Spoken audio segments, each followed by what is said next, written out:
Chapter 9 is concerning free will.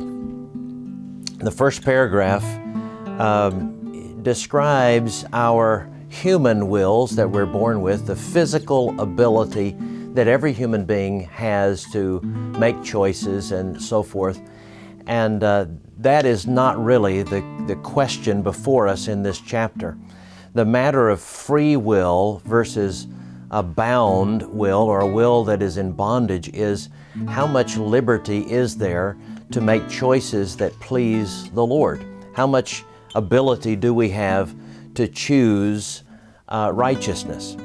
And the first paragraph explains to us that while we currently have the physical ability to make basic choices, when our first parents were originally created, Adam and Eve, they were given, as Augustine put it in a series of Latin phrases, they were posse non peccare. They were able not to sin. They could choose to obey God. They could choose not to obey God. Of course, we know the tragic end of that story, that they chose not to obey the gracious God who'd placed them in the garden. The next, that was the second paragraph. The third paragraph has to do with what we are like after that fall. And Augustine would say, after the fall into sin, man and woman and those who descend from them were now non posse, non peccare, not able not to sin. So the bondage of our will then is to sin. It's not a physical inability we're talking about, it is a moral inability. As the Bible says, we are dead in our trespasses and sins.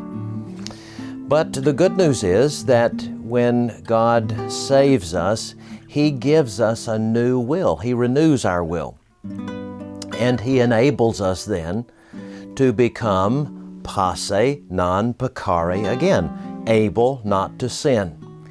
And that's not merely a restoration to the original state, it's a better state, because we are united to Christ, whereas Adam and Eve were not.